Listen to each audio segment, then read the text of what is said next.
Gurugram news channel को subscribe करें और बेल दबाएं ताकि कोई खबर रह न जाए। नमस्कार, मैं हूं योगेश कुमार और आप देख रहे हैं गुरुग्राम का अपना पहला वेब न्यूज चैनल, जहां दिखाई जाती हैं खबरें आपके शहर की। कल यानी कि शुक्रवार के दिन मुख्यमंत्री साहब गुरुग्राम में आए और जोन हॉल में उन्होंने कष्ट निवारण कमेटी के बैठक की अध्यक्षता करते हुए 13 जो समस्याएं हैं उनकी सुनवाई की, जिसके दौरान एक वाकया ऐसा हुआ जो वाकई हैरान करने वाला था। रवि दत्त नाम के शख्स जो कि गड़ोली के रहने वाले हैं, उनको सीएम साहब की बैठक में घसीटते हुए पुलिस वाले बाहर की ओर लेकर गए और गाड़ी में बैठाकर वहां से कहीं और लेकर चले गए।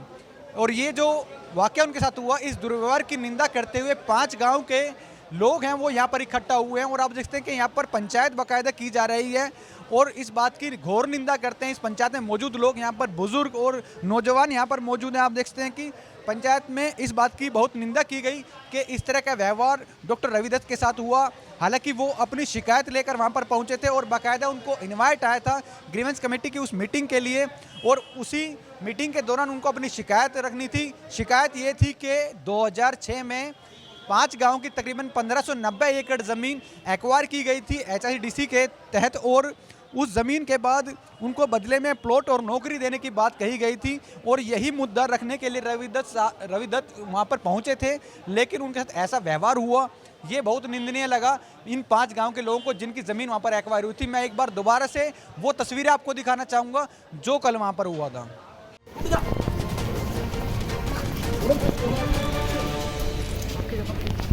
अरे हुआ क्या है ये तो बता। चश्मा, अरे चश्मा, अरे भाई हुआ क्या भाई दत्त जी? हुआ क्या है? रवि दत्त जी क्या हुआ? मेरे साथ अन्याय क्या हुआ? किसानों की बात को लेकर अन्याय क्या हुआ है? अरे मेरा चश्मा क्या हुआ है? आपको किसानों के साथ अन्याय क्या हुआ? क्या है? क्या हुआ रवि दत्त जी?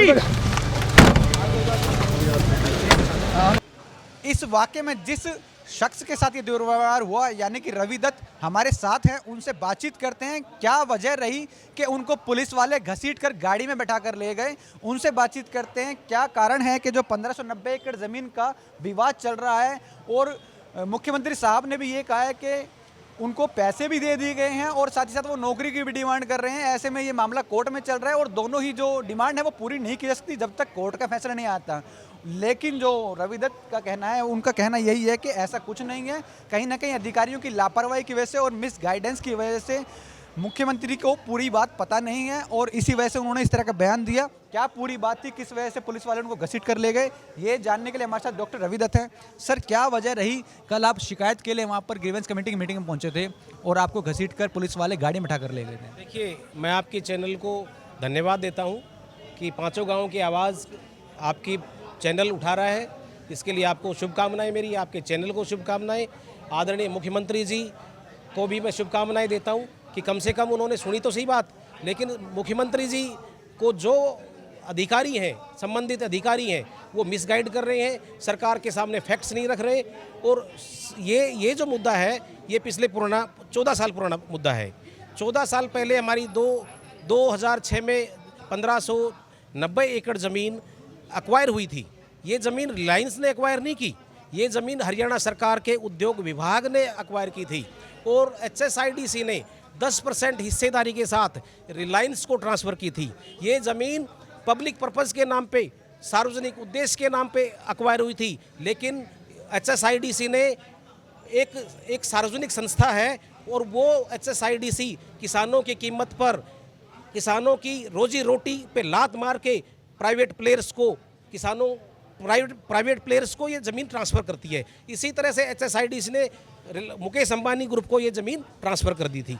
रिलायंस ने सीधे हमारी ज़मीन किसानों से नहीं खरीदी थी, उसमें 10% की हिस्सेदारी सरकार की थी। तो सरकार ने 2009 में डिविजनल कमिश्नर की अध्यक्षता में एक R&R का, रीसेटलमेंट का एक प्रोविज़न को लागू करने के लिए एक कमेटी बनाई थी। उस कमेटी ने 2009 में रेजिडेंशियल प्लॉट और रोज़गार देने के लिए आवेदन मांगे थे और उसके बाद ये ज़मीन 2014 में चली गई HSIDC के पास और ये 2006 से लेके और 2020 तक इस ज़मीन का यूटिलाइजेशन नहीं हुआ। इस ज़मीन पर नई खेती हुई, इस ज़मीन पर ना उद्योग लगे, इस ज़मीन को ऐसे कैसे पटके रखा हुआ है और ये इस हिंदुस्तान की सरकारों के लिए दुर्भाग्य की बात है, हरियाणा की सरकार के लिए दुर्भाग्य की बात है कि ये ज़मीन रोज़गार क्रिएशन के लिए, रोज़गार की अपॉर्चुनिटी क्रिएट करने के लिए एक्वायर हुई थी। यहाँ उद्योग लगते तो लोगों को रोज़गार मिलता, लेकिन आज 2021 तक ना तो लोगों को रोज़गार दिया सरकार ने, ना प्लॉट दिए। और जो कल मिस इंटरप्रिटेशन अधिकारी कर रहे थे कि हमारे यहाँ 5 गाँव में से कि आज के दिन किसी भी किसान को, किसी भी किसान के परिवार को ना रोज़गार दिया है, ना 2.5 लाख रुपए मुआवजा दिया है। हमारी ज़मीन 200 रुपये पर स्क्वायर गज एक्वायर हुई थी। अब जो रिहैबिलिटेशन पॉलिसी है, रिहैबिलिटेशन पॉलिसी में जो रेजिडेंशियल प्लॉट देने का प्रोविज़न है, उसके हिसाब से सरकार ने 37,200 रुपये गज का मुआवजा, गज का रेट रखा है रेजिडेंशियल प्लॉट का। अब हमारे किसानों की ज़मीन का मुआवजा 1 एकड़ का 47 लाख रुपए मिला है, 47 लाख रुपए मिला है। और हमारी ही ज़मीन सरकार HSIDC 15 करोड़ 40 लाख का बेच रही है। मेरी ही ज़मीन मुझे ही 12 गुना ज़्यादा कीमत पर, अब मेरे को मिला 1 रुपया मुआवजा का, और मैं प्लॉट की कीमत 12 रुपये कहाँ से दूँ? मेरी ज़मीन ले ली, इसका मतलब मेरा रोज़गार गया। कोरोना ने हमारी मजदूरी छीन ली। जो ज़मींदार थे कल तक, वो मजदूर बन गए। कोरोना की बीमारी की वजह से उनकी मजदूरी भी छिन गई। अब एक ज़मींदार जिसके पास कोई इनकम का साधन नहीं, उससे मार्केट रेट से 20% ज़्यादा कीमत वसूल कर रही है HSIDC रेजिडेंशियल प्लॉट के लिए। एक बात मैं कहना चाहूँगा कि कल मुख्यमंत्री साहब ने ये कहा था कि कोर्ट में ये मामला चल रहा है और जो पैसे भी दिए गए हैं और जो आपके पास ऑप्शन रखा गया था, या तो आप नौकरी ले लीजिए या फिर 2.5 लाख रुपए ले लीजिए। उन्होंने कहा है कि कुछ लोगों तक ये चीज़ें पहुंच चुकी हैं, लेकिन आप दोनों ही चीज़ों का फ़ायदा उठाना चाहते हैं। ये आरोप मुख्यमंत्री साहब ने लगाए हैं।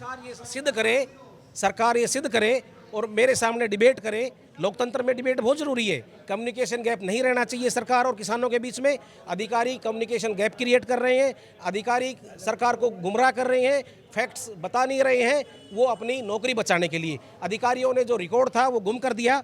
वो रिकॉर्ड मैंने RTI में मेरे पास है, मैंने CM साहब को सारा रिकॉर्ड दे दिया है, आप पत्रकार बंधुओं को रिकॉर्ड दे दिया है। किसी भी आज के दिन सरकार ने किसी को ना 2.5 लाख रुपए दिया, ना नौकरी दी, और ना रेजिडेंशियल प्लॉट दिया, ना कॉमर्शियल प्लॉट दिया। और आप गांव के बुजुर्ग हैं, आपने ये जो एक्वायर हुई थी ज़मीन तब से लेके अब 14 साल तक का सफ़र तय किया है, क्या लगता है कितने लोग परिवार तक जो है वो फ़ायदा पहुंच पाया है जो सरकार ने वायदा किया था उस वक्त? देखो जी, गुड़गांव के आसपास यहाँ बहुत बेशकीमती ज़मीन है। जब ये हमारी ज़मीन बिना किसानों के पूछे एक्वायर कर ली गई, हम सब मना कर रहे थे। किसान का हक कहाँ है? उससे तो कोई पूछता भी नहीं है कि तेरी ज़मीन को हम एक्वायर कर रहे हैं। किसानों से पूछनी चाहिए ना। किसानों का तो भाग ही खराब है। फिर हमें मात्र 250 रुपये गज का मुआवजा दिया। हमने विरोध किया, कब्ज़ा नहीं दिया, फिर कब्ज़ा भी हमसे ले लिया और सरकार ने ये ज़मीन रिलायंस को दे दी है। HSIDC लेके सरकार ने अपना 10% हिस्सा रखा। जब सरकार ने ये उससे वापस नहीं, उसकी 10% हिस्सेदारी आज भी हमारी बनती है। आपने सुना कि ये पंचायत हुई थी, जो डॉक्टर रवि दत्त हैं जिनके साथ दुर्व्यवहार हुआ था, उसकी निंदा के लिए पंचायत हुई। और साथ ही साथ ये भी यहाँ पर जो बातचीत की गई कि जो सरकार ने वादा किया था वो वादा पूरा नहीं किया, बल्कि मीडिया के सामने कल CM साहब ने ये तक कह डाला कि इनको नौकरी भी चाहिए और पैसे भी। ये आरोप जो है CM साहब ने कल मीडिया के सामने रखे थे। इन गांव वालों के लिए जो 5 गांव की ज़मीन यहाँ पर 1590 एकड़ ज़मीन यहाँ पर एक्वायर की गई थी, लेकिन गांव वालों का साफ कहना है कि ना तो उनको नौकरी मिली, ना ही रेजिडेंशियल प्लॉट मिले, ना ही कमर्शियल प्लॉट, बल्कि वो ज़मीन है जो बंजर पड़ी हुई है। जो वायदे सरकार ने किए थे वो पूरे नहीं किए, जो कुछ संशोधन होने बाकी थे वो संशोधन नहीं हुए। और लगातार अब ये लड़ाई इसके लिए आगे लड़ेंगे ताकि इनको वो वायदे पूरे करा सकें, वो अपनी मांग पूरी करा सकें जो ज़मीन और नौकरी को लेकर सरकार ने इन गांव के लोगों से किया था। कैमरामैन मोनू के साथ योगेश कुमार, गुरुग्राम न्यूज़। आपको हमारी खबर कैसी लगी हमें कमेंट बॉक्स में ज़रूर बताइएगा और इस खबर को ज़्यादा से ज़्यादा शेयर भी कीजिएगा ताकि हरियाणा में रहने वाले उन लोगों तक ये बात पहुंच सके जिनसे सरकार वायदे कर चुकी है, जिनकी ज़मीन एक्वायर कर चुकी है और जो इस तरह से इन केस में जो है पीड़ित हैं, और उनको पता चल सके कि केवल एक ही जगह नहीं, हरियाणा के जो अलग अलग इलाकों में इस तरह के केसेस चल रहे हैं कि ज़मीन तो एक्वायर की गई लेकिन उसके साथ साथ जो वायदे सरकार या अधिकारियों ने किए थे वो पूरे नहीं हुए हैं।